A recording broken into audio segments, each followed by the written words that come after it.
and welcome to episode 60 of the Tea and Possibilities podcast. I'm Nikki and this is a podcast all about knitting, crochet and making all the things here in northwest London.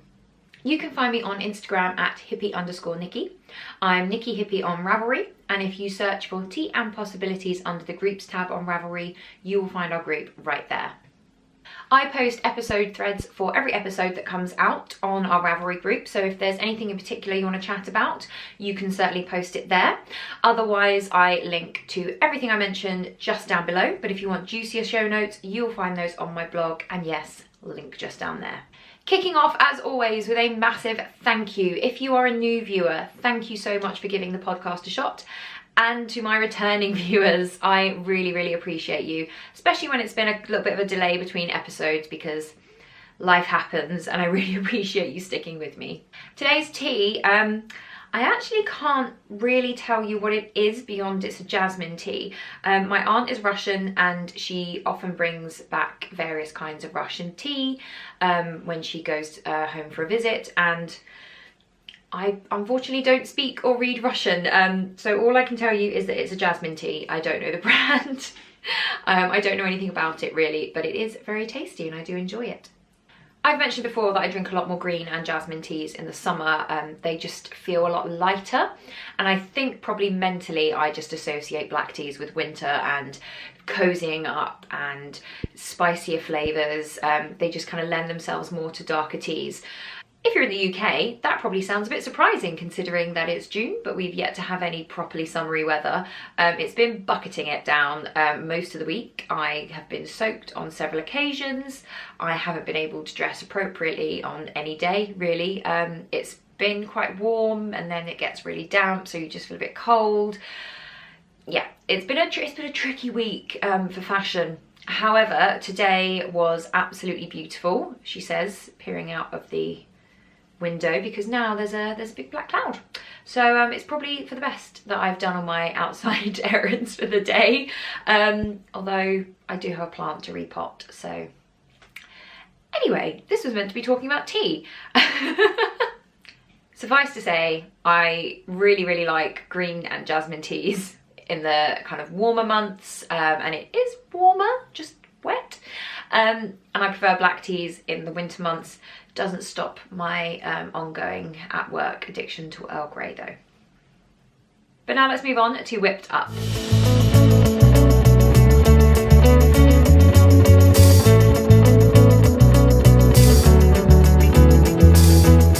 Just going to address the elephant in the room really, or should that be pavement in the room, because I am wearing, because it's rainy and damp, it's not as super hot as June can be. It can be really hot over in England, guys. It's just a bit rare. But because it's that bit chillier, I am wearing my pavement today, and this is the pavement. How many times can I say that in this segment? But this is a pattern by Vera Valimaki, and it is knit out of Stranded Dye Works in her merino nylon base in the Industrial Kingfisher colourway. I think for the second time in this entire podcast's history, I'm going to jump up and show you my finished garment. So there we go. This is the body. There's no shaping or anything like that, so it's quite straight up and down. Let me see if I can tiptoe and show the bottom, and it's just got a really nice garter stitch edge. I don't think my short rowing was the best, so the scoop is not as pronounced as I have seen others. But I really love how the yarn knit up. I did alternate skeins throughout to prevent pooling, which Amy, who dyed the yarn, recommended. And I really love it. It's just really easy to wear. It's a very simple pattern, and the colourway, I think I mentioned when I was working on it that it reminds me of like a mild kind of sweatshirty finish, which I really like, but it's not kind of just a grey. There's a lot more interest in it. You've got like little shots of orangey rusty colours and lots of blues and greens. I absolutely love it. I would absolutely knit this pattern again as well. It took forever, but that was me. That was just me and I don't even know why it took me forever. But I would definitely knit it again because it is so straightforward to knit. It's quite good for just grabbing and taking around as well. I did some work on it in the cinema, for example. It's good TV knitting once you get kind of to the bit where you're just going round and round. And it's really wearable. I've just got this on with a little vest on underneath. I would definitely wear it to work. It's quite neat for work and it's still really comfy. If I were to knit this again, I think I would knit it a little bit longer. I've got quite a long torso and I would definitely knit this maybe 2 inches longer.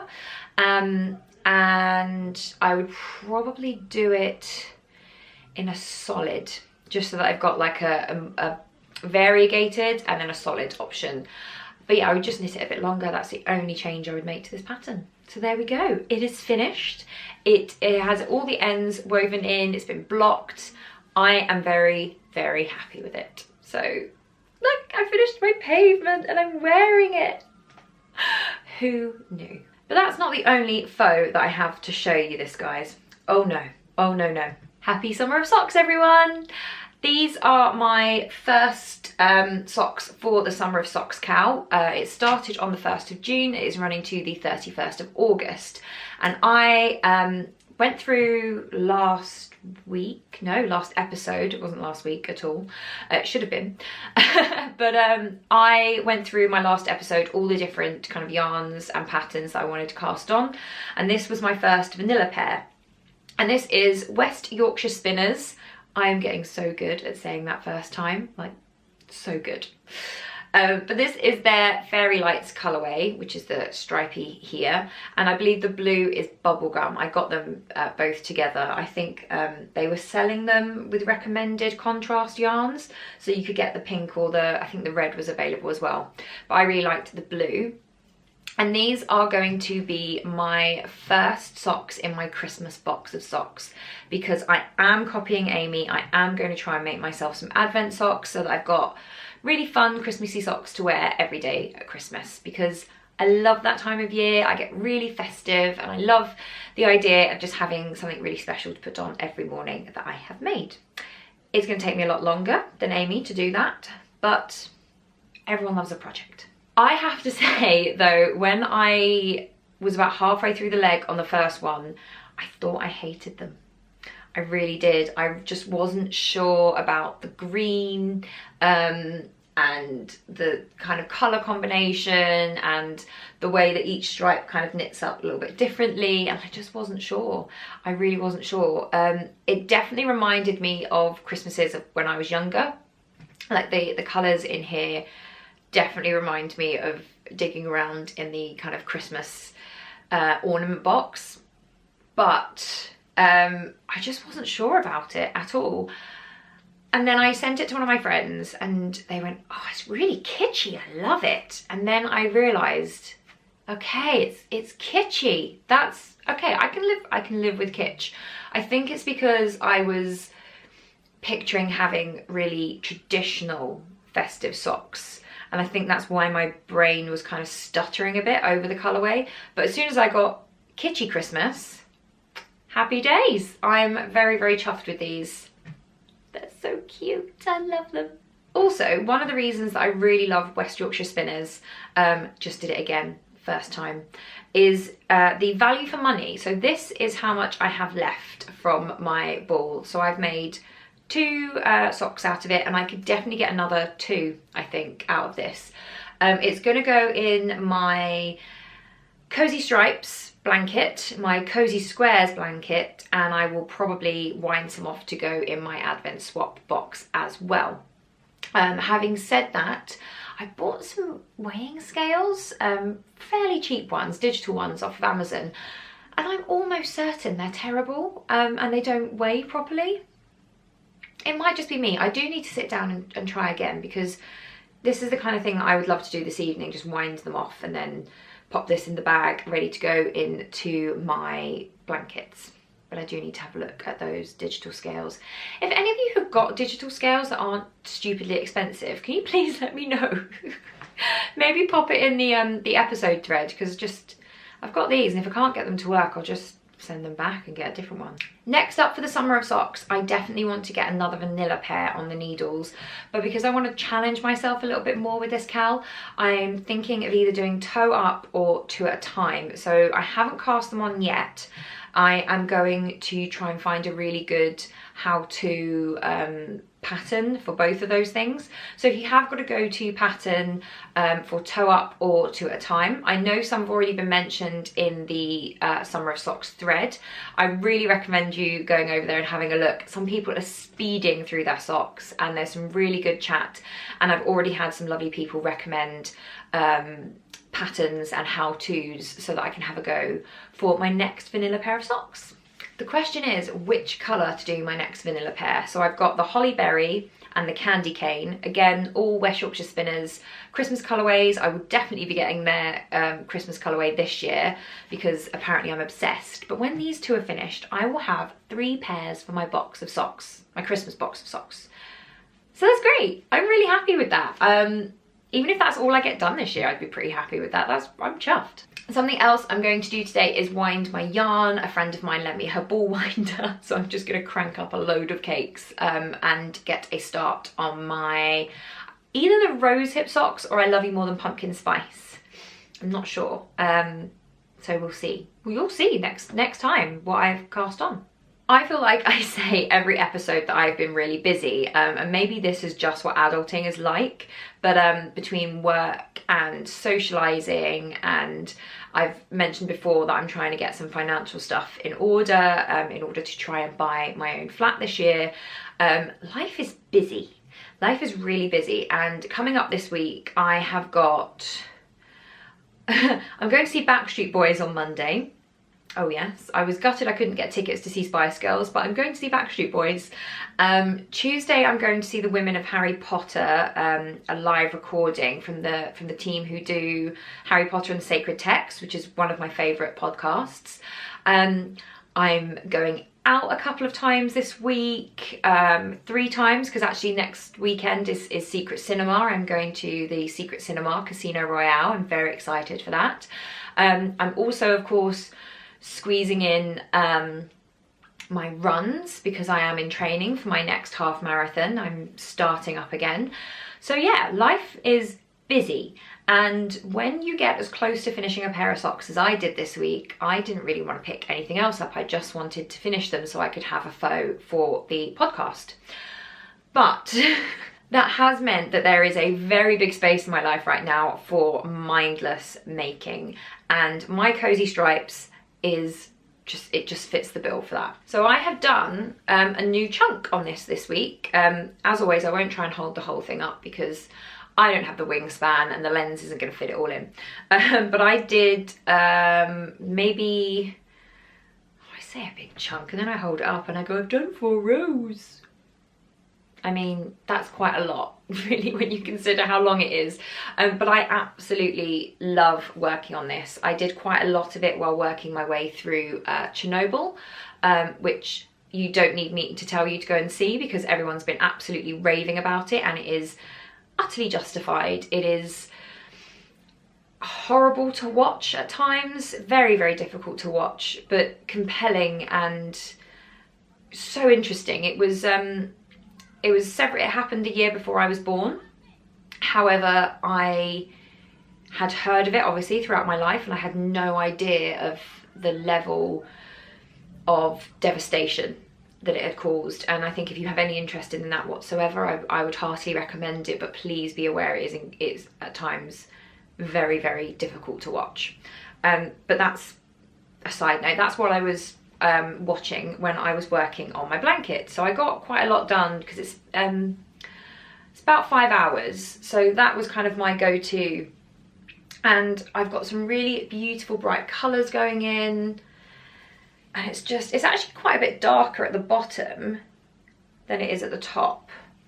So I'm curious to see when it's finished how much there will be contrast in the blanket. So at the moment I think I'm in quite a light kind of section, and then the bottom was a bit darker, so I'm interested to see how that kind of pooling will work out when it's all done. Also, I've just clocked how dark it's got outside, so that's fun. Also, magic balls are the absolute best. My very dear friend Katie of Inside Number 23 sent me a magic ball recently because she knows I've been just quite stressed, and that was just so lovely of her. So yeah, I'm just loving working on my cozy stripes. I'm loving having all these memories to put into it. I'm loving that I'm also able to use it as an opportunity to just kind of decompress, which is really needed at the moment and currently at all times, because I don't seem to ever not be really busy. Also, I have just clocked the massive grey cloud has moved right over my house. So yeah, happy June, everyone. Before we dive into Here Be Spoilers, because there is some Here Be Spoilers this week, I wanted to say that last weekend I went to my friend's baby shower and I gifted her the baby vertebrae that I knit, the mini Selbu mittens and the garter stitch ear flap hat. And she and her husband loved them both, and I was just so happy that they did. It's always a risk knitting anything for somebody else. I was fairly certain they were going to love them, but the fact that they really did love them just was so touching, and I'm just very excited to think that their little one will be wearing something that I've knit them, and that's incredibly special, and the fact that they appreciated them so much was really lovely. Because they enjoyed them so much, I am considering making some more bits and pieces for them. I will probably kind of make a couple of bits and squirrel them away for when they're a little bit older, maybe their first birthday. I think the Tin Can Knits pattern, the flax, I think that's quite a nice one for little ones. And I am also later in the year going to be making a Christmas stocking for my friend. I knit her and her husband, I crocheted her and her husband a matching pair, I think the Christmas that I was in Portsmouth, so the first year of this podcast, and they have a 2-year-old now. And now that she's a bit older, she's much more kind of aware of what's happening. So I think this will be probably the first year that she's really into Christmas and will kind of have an understanding of the magic. So this is the year I want to make sure that she has a stocking with her little initial on it, so that she knows that that's kind of where Father Christmas is going to put her presents. So there will be more baby makes this year. It will continue to be #NotPregnant though. But now, I have been dying to talk about Game of Thrones, and I wanted to wait until it had finished before I talked about it. So let's move on to Whipped Up.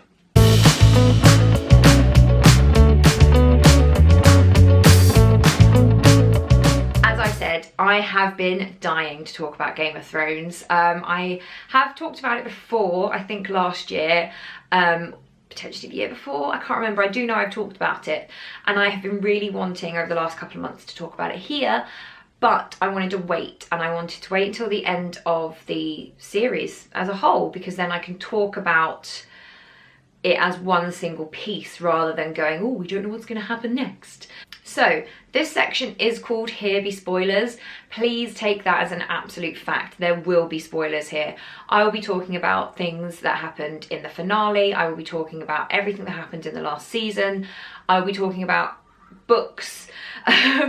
So if you haven't read the books and you're planning to, or you haven't seen the series and you're planning to, or you're just a bit behind on the most current season, skip ahead. I will put something on screen now to let you know when it will be safe to listen again. So if you don't want spoilers, this is your last warning. There will be spoilers here. I am a massive Game of Thrones fan. I read the books before I watched the series, and I have been waiting for something like 7 years for the next book. I missed the first season when it was out live, so I think I had to watch 2 or 3 seasons to catch up. And I was really used to just kind of finishing a book and then picking up the next one, and then finishing that and then picking up the next one. So when I ran out of series to watch and I ran out of books, I was left a little bit bereft. So if George R.R. Martin is watching this, I am rooting for you. I am sending you a lot of hugs in spirit. Anything you need, George, just to get that book written. I will be here waiting anytime, when it's good for you. I'm a massive fan of the books, as I say, and usually there's always a thing of like, oh, well, you know, the adaptation, not as good as the book. 9 times out of 10, that is correct. However, I really think that the showrunners for Game of Thrones did a fantastic job interpreting the books. The books are huge and complex, and there is so much in them that it's just impossible to get all of that detail on screen. So for example, Ramsay Bolton doesn't actually marry Sansa Stark, he marries her childhood friend Jean. But in the series, they made it Sansa, because obviously introducing another character, we wouldn't necessarily care. At the Red Wedding, Robb Stark's wife is not there, but they made her a really strong female character, so we cared a lot more when she died. So these are all changes that I thought worked very well within the series. So on the whole, I think they did a fantastic job adapting these incredibly rich books, while also maintaining a sense of breadth and richness and just the sheer bagginess of the world that he had created. I think they did a fantastic job with that, because when you're watching the show, you don't feel limited. There's just so much going on. But they did that with a lot of very clever editing from the books, so I absolutely rate them for that. However, I do think that they really did struggle once they ran out of books as source material. I feel like this is a common criticism of the series, and I do think that most people watching it felt like they noticed when the showrunners no longer had this complex, rich story to refer back to. However, I know that Martin gave them the points that they needed, the information they needed, so it was still an incredible series, but I just feel like where it had been going really, really well, it just tailed off slightly. However, I really enjoyed season 6 and season 7. There are elements that I didn't love as much, but on the whole I really enjoyed them. But I was very disappointed to see that season 7 was running a reduced number of episodes, and the same again with season 8. I keep saying it, but it's such a rich story that I thought reducing the time in which to tell that story was only going to do a disservice to it. And I think that that is true. I think that is what happened. So now we come to the final season, and I'm not going to say anything groundbreaking here, really. Unfortunately, I am one of the very many people who feel that it didn't end as strongly as it could have done.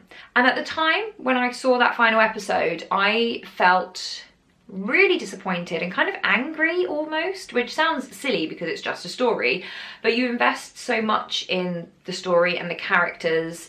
And you know, I've been watching this for something like 7-8 years, and that's a really long time to have invested in something, and so I did feel very let down by the ending.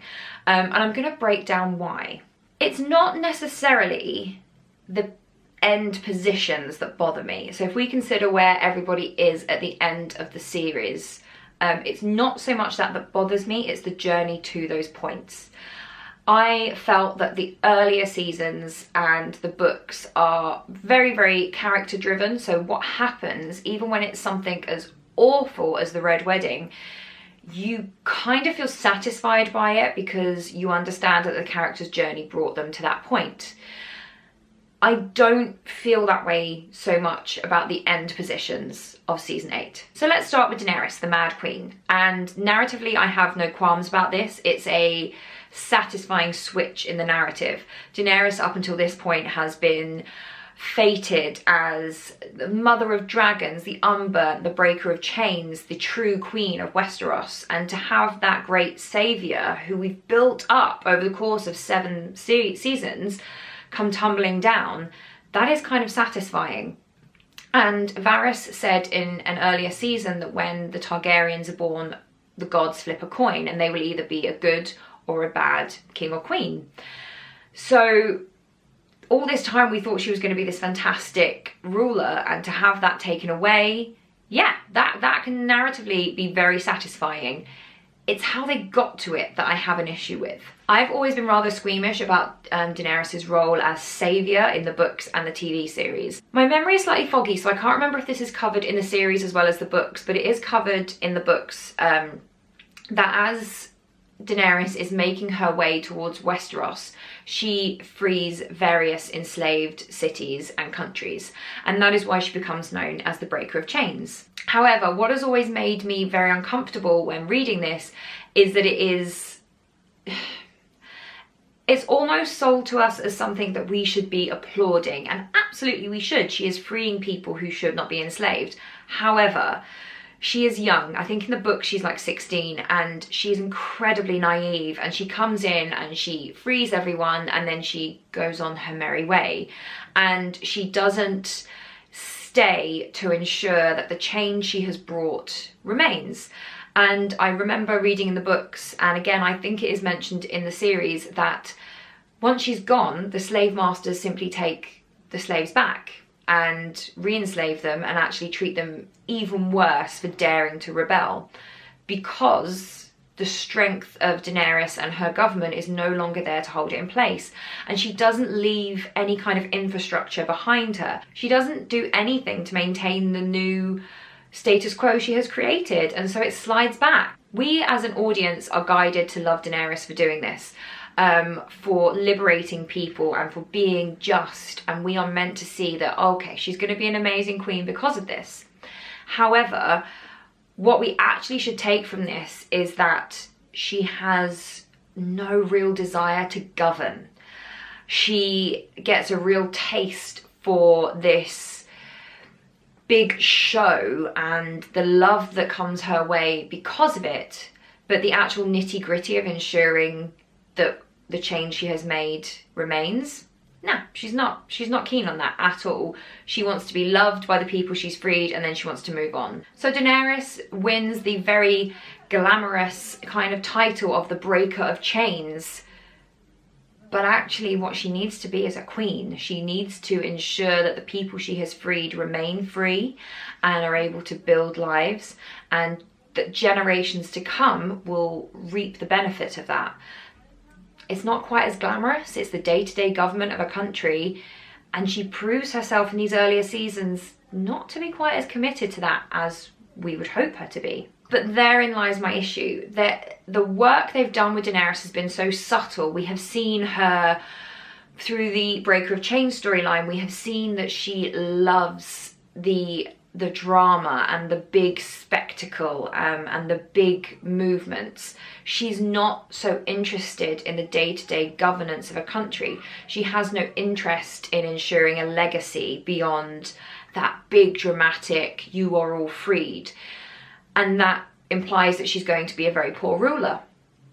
However, that final kind of move from that to killing pretty much an entire city of innocent, poor people, that's a big jump, and I don't think that she was pushed far enough to make that leap. I think we can all agree that the tipping point is Jon Snow, and the discovery that he is Aegon Targaryen.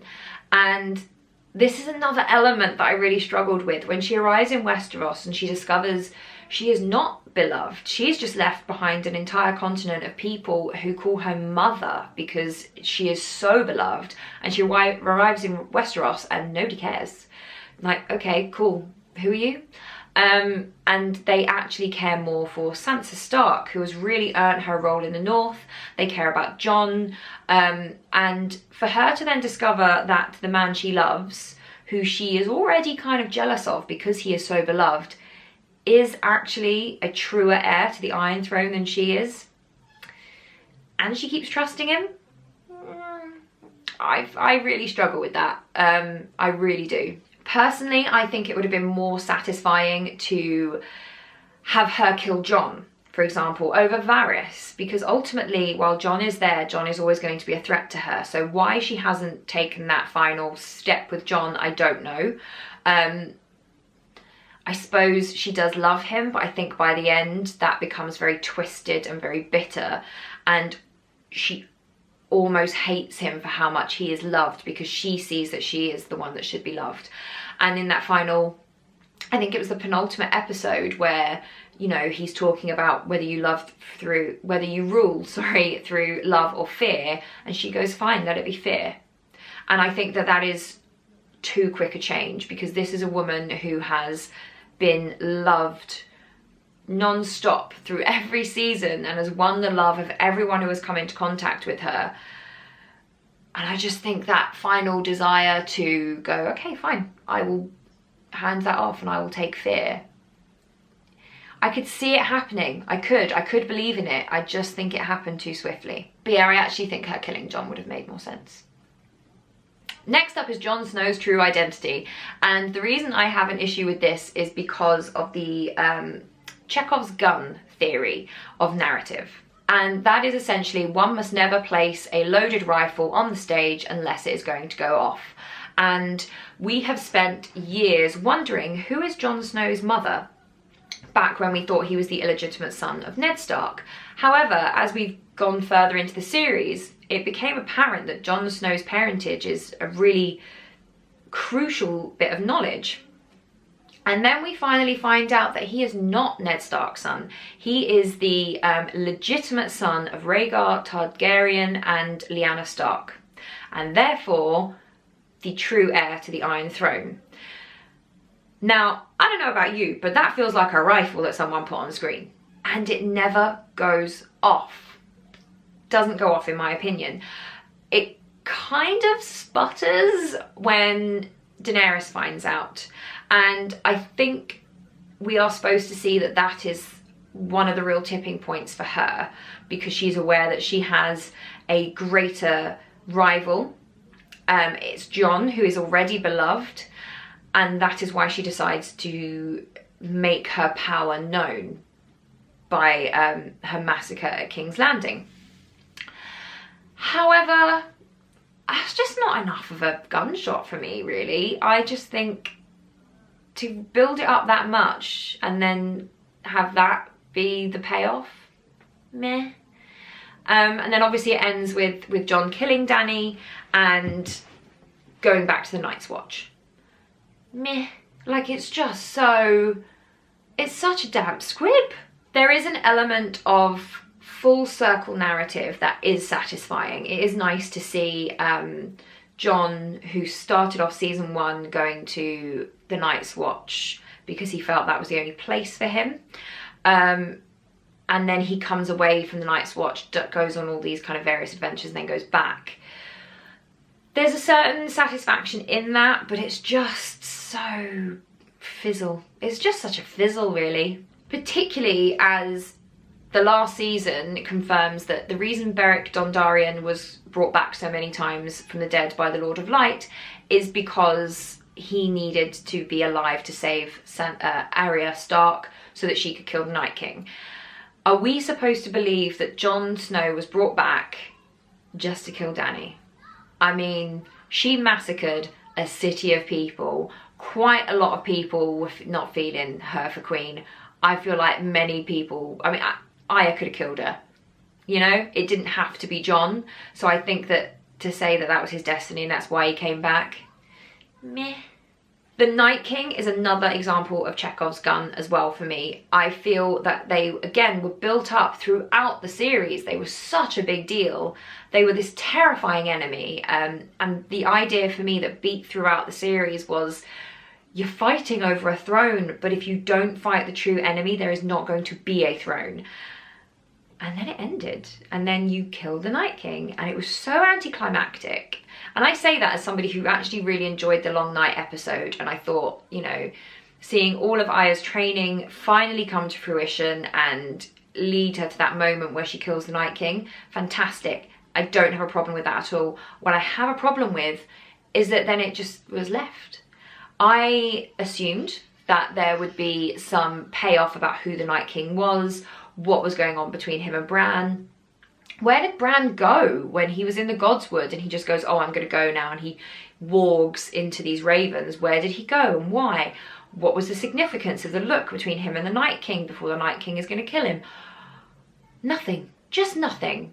And this is a very sinister baddie, a fantastic enemy. I always remember how scared I felt when I saw, I believe the episode was called Hardhome, when the Night's Watch is fine, just getting away from the Night King and the White Walkers, and the Night King just stares Jon Snow dead in the eye.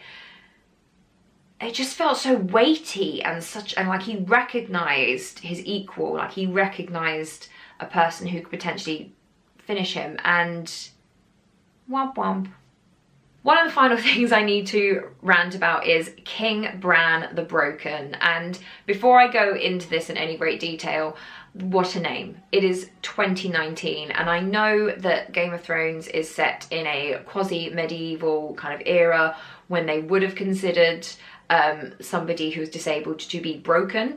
It just didn't sit well with me, because quite apart from anything else, he is like, he can walk into animals and he's immortal and he's got all of this, and you're focusing on the fact that he can't walk. And I just found that kind of gross, considering that, as I say, we're in 2019 and there is so much work to be done even now to make ableism, to remove ableism from our society. And I just think coming out with something like that is just so glib and just, it was just so unnecessary. Why did you have to do that? Regarding the idea of choosing Bran to be king, firstly, I don't buy why Jon was no longer okay to be king. So he, as I have said before, he is the true heir to the Iron Throne through the Targaryens. Now that Daenerys is dead, he is the last Targaryen who can rule in Westeros. But apparently, because he killed Daenerys, he's not eligible. And yet, if we go way back to the beginning of the series, Robert Baratheon ended hundreds of years of Targaryen rule by killing Rhaegar, and, you know, throughout Robert's rebellion, where the entire Targaryen family, with the exception of Daenerys and her brother, were killed. Like, he took the throne on an absolute wave of blood, and all Jon did was kill somebody who turned out to be a proper tyrant who was just going to kill everyone. Why does that mean he's not eligible? Like, I don't understand. Also, Bran has felt like such a filler character for ages. I feel like he got all these incredible powers, like he knows everything. He knows the past, he knows the present, he knows the future. He can walk into animals. And I feel like they just didn't know what to do with all of that. They just didn't know what to do with him, how to make him a more present character in the series. And now they're just like, oh, okay, now he's gonna be king. Is he? Who is he again? Like, I think there was like whole episodes a couple of seasons ago that he wasn't even in. Nobody knew what was happening with him. But again, I'm not necessarily anti him being king. I'm anti how it was sold to me. Also, isn't he immortal? So you've got Tyrion, who is apparently the wisest guy in all of Westeros, who is, by the way, I felt becoming more and more stupid as every episode wore on. And he comes out with this fantastic idea that we should no longer pass the crown by right of primogeniture. I can never pronounce that. Primogeniture. Father to son, essentially. But we should elect a new king every time we need one. Well, you've just elected one that ain't gonna die. I don't understand the logic behind that. And not only have you elected one that I'm fairly certain is immortal, or at least incredibly long living, you've also picked somebody who has infinite knowledge, like knows the past, the present, the future. And you think putting that kind of power on the throne so that he then has power over an entire country, you think that's a good idea? You just got rid of one tyrant. I feel like you're just setting yourself up to have another one. I just didn't buy the idea of Bran as king.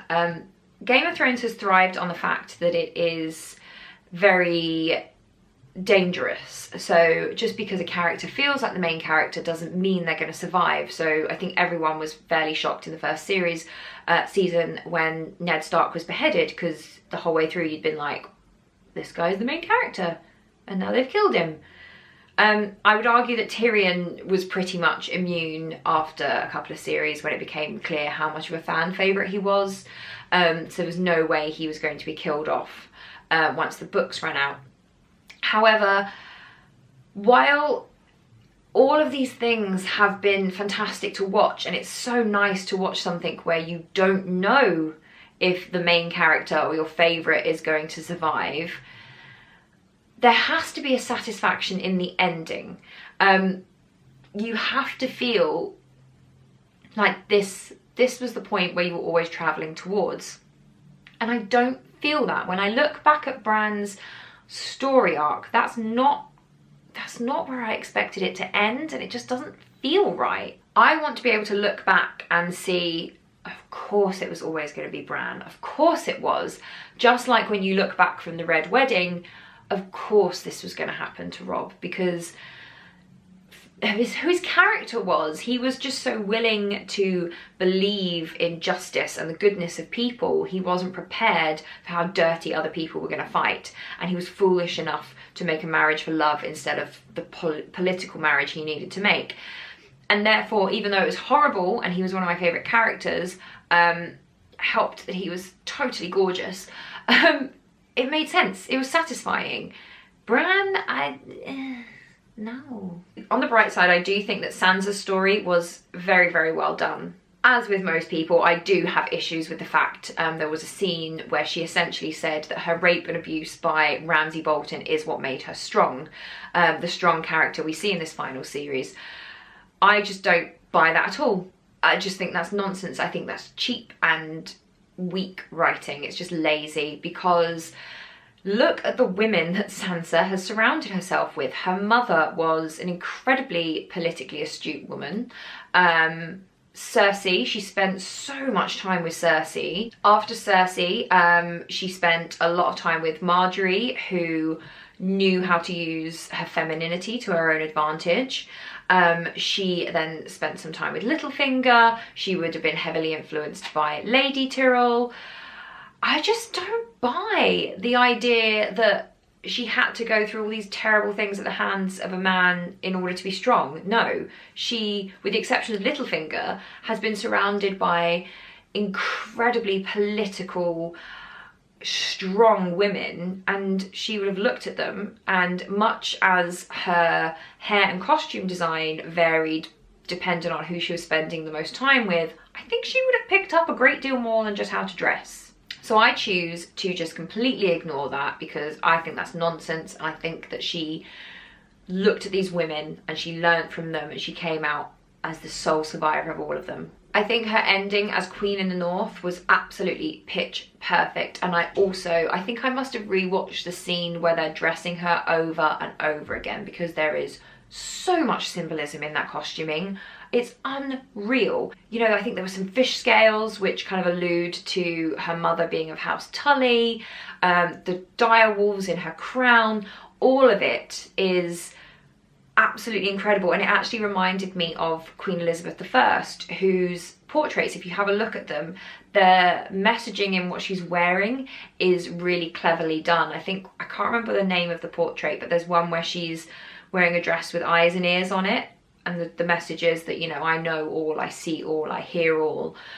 And it kind of reminded me of that, and I loved that bit so much. Honestly, if I could cosplay that, I would. Like, I just thought it was amazing. I really hope they do some kind of exhibition of the costumes in Game of Thrones, because I think they're incredible. And actually Sansa's costume journey was actually one of the most interesting to me, because, as I said, she emulated the styles of the women she spent the most time with. So she'd have these really elaborate hairdos when she was kind of enthralled to Cersei.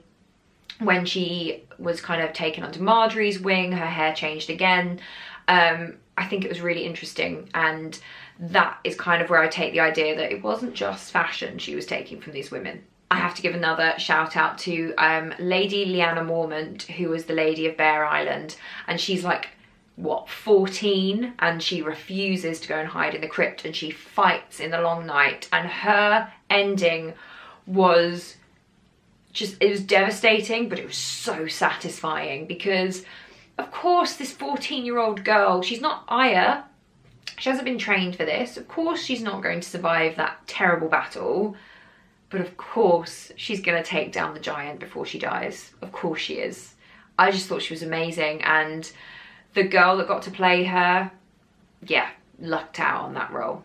One last thing I wanted to share before we move on to the next segment is Game of Thrones, as I'm sure everyone is aware, is heavily inspired by history, and I listened to a couple of really interesting podcasts about that this week. Dan Snow's History Hit has an interview with Dan Jones, the historian, and I believe he also writes a column for The Telegraph and has been writing that in response to every Game of Thrones episode as it comes out, exploring the history behind it. That episode in particular looks more at battles, but if you're more interested in the figures, the historical figures that inspired the characters, I would really recommend the Rex Factor episode. I recommend Rex Factor all the time. I absolutely love it. This is about a 2-hour episode and it is juicy, and it's all about, they do touch on some battles, but it's mostly about the human kind of inspiration behind the characters, and it is just fascinating. So I heartily recommend both of those. So yeah, I have loved Game of Thrones, and it's not over at all. I think there's another 2 books to come out, so I will continue to love it until it's completely finished.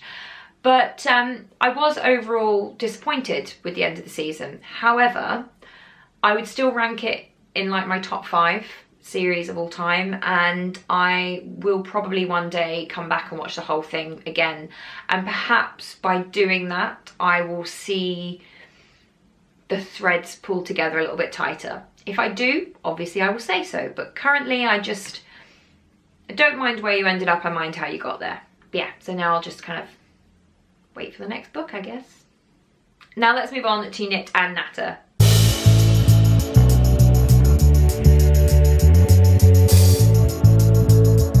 So today for Knit and Natter, I've got my nan back, as you probably noticed by the fact that I'm not the only person sat here anymore. Hello. Hello. Hello everybody. So lots of people really liked when you were on the podcast last time. Oh, thank you. They liked your stories, they liked your bits and bobs that you'd knit. So last weekend I gave the blanket and the hat to Charlotte. So how did that go down? I think she liked it, didn't she? She did, yeah. She'll be getting a card it. at some point this week, I think. I enjoyed doing it. It was nice. So Are you going to do waiting for more babies to come along. Are you going to knit some more bonnets or anything for her? Yeah, at the moment I'm just finishing my sock, which you know about, Nikki. Yeah, we'll come to the sock. And I'm knitting, started on some sleeves of a plain jumper off this. I've knitted the back and front, but the sleeves are all patterned. Okay. And I'm afraid what I've done, there's 8 rows to the pattern. I've done 1 row and then my mind goes elsewhere. So I start on the first row and then I look down and I ended up on the second row. So it's not working. I have to unpick it and do it again. I'm ashamed to say that. But What do you want to show us first? Do you want to show us your sock or... Well, I'll show you my sock. That's terrible. I should be... Right, let's start with the sock. So I'll hold it up for you. I think Nikki's going to be really telling me off soon if I don't get them finished. Honestly, she makes me... I don't tell her off. She makes it sound awful. Right, so this is your sock. So first of all, we're going to say you're working on magic loop. I got the Knit Pro Symphony needles, so they're wooden. It's the rainbow wood ones. And this is West Yorkshire Spinners. I can't remember what it's called. I think it's one of their cocktail colourways. Got it just in here. I got some of the lilac as well, just in case she wanted to do contrast heels and toes, but she just wanted to do plain and I'm going to use the mauve for the plain socks when I get to... So you're going to make plain ones as well? Yeah. You'd have enough to probably make another pair with like contrast heels, toes and cuffs. Maybe. So we've got the ribbing, we've got the body of the sock, and we've got the heel flap. And that's my first ever... And so we just need to sit down and have me talk you through the heel flap. And as I say, to give me a pattern, no good for socks, but to tell me and show me. Well, how did you really? I got one around that part. It's the heel that. But tell me about magic loop. How did you feel about magic loop?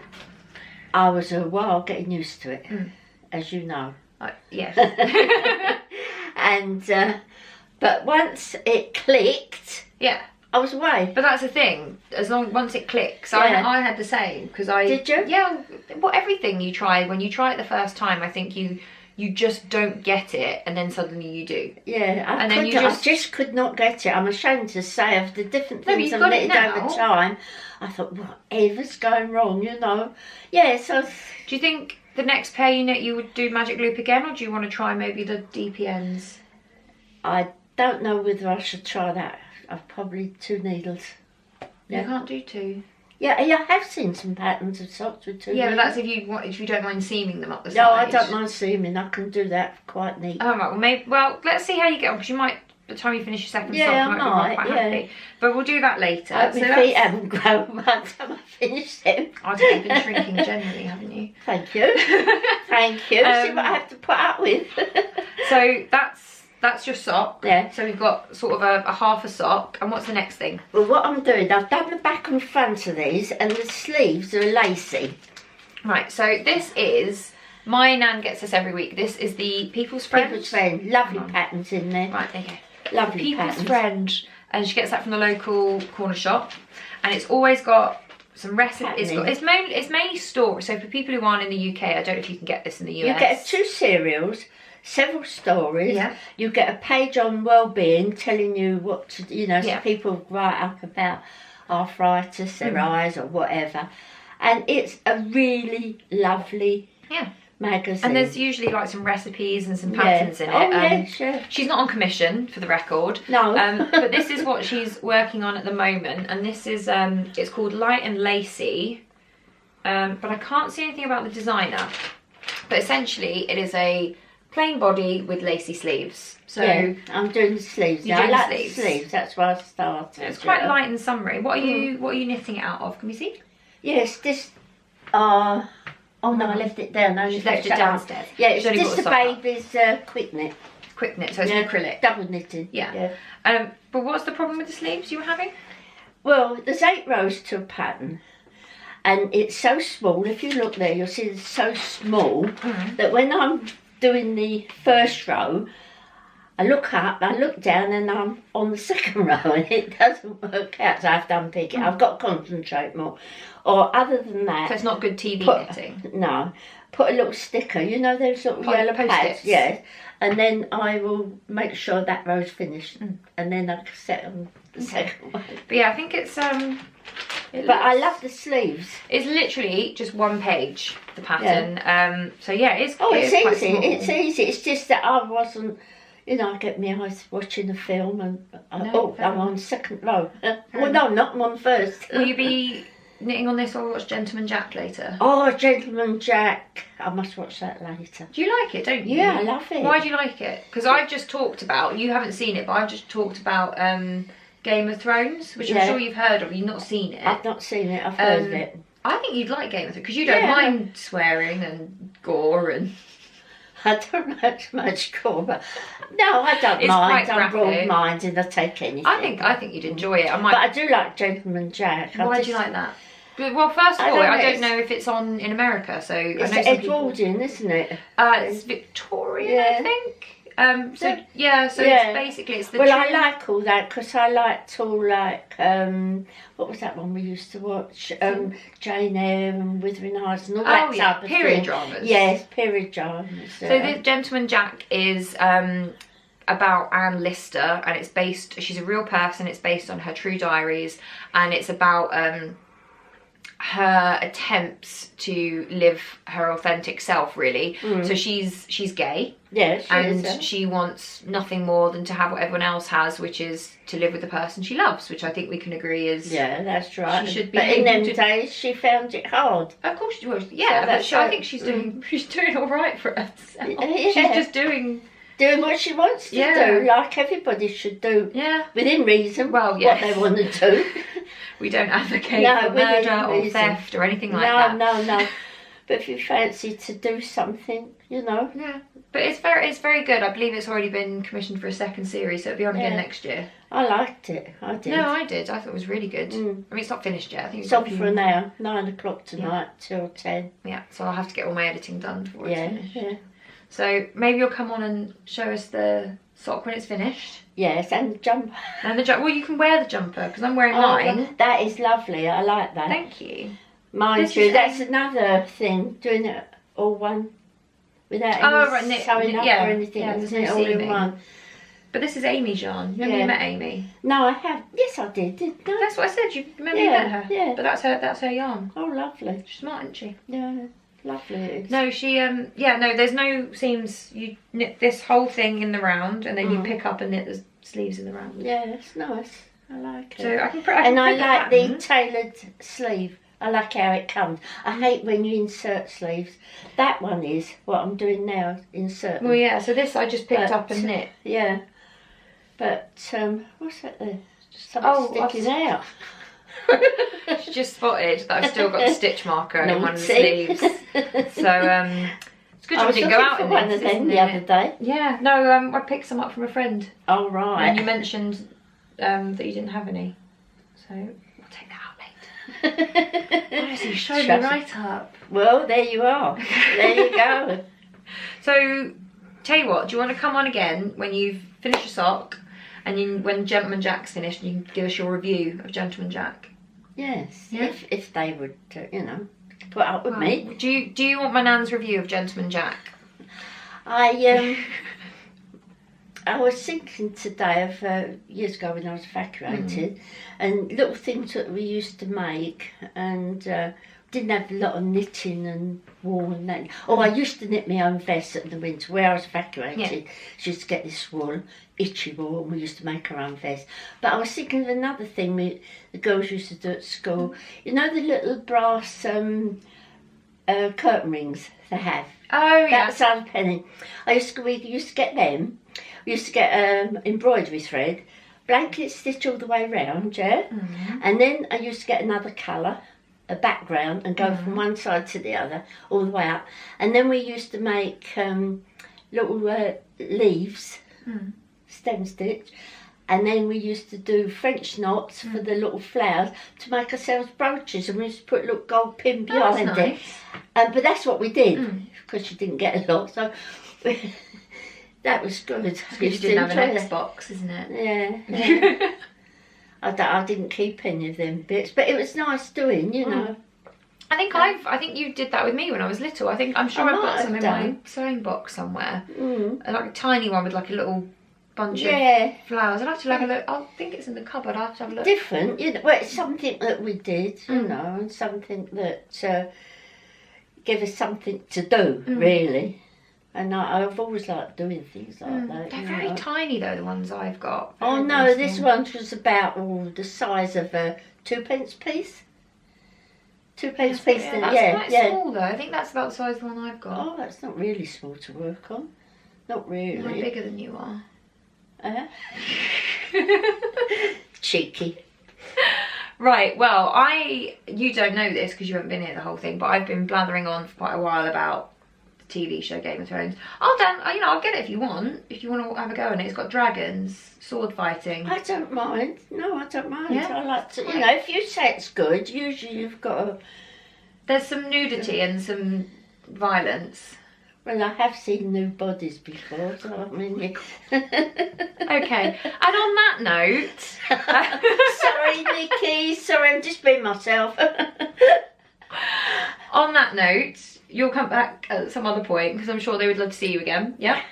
Thank you. Okay. Yeah. And we'll get you on next time when I've not been chatting for too long, so you can have a bit of a long... I just got me knitting. I said to Mum, Jane, Nikki asked me if I would like to go out. I'm going to get me knitting out. I think she's forgotten, goodness. So I got me knitting out and then you called me. It always works that way, yeah. But that's it for this week. Let me know if there's any period dramas that my nan would enjoy. I love a period drama as well, so let us know if you've got any recommendations. I'll let you know if I get her onto Game of Thrones. In the meantime, have a lovely couple of weeks, and I will see you very soon for another cup of tea. Bye! Bye!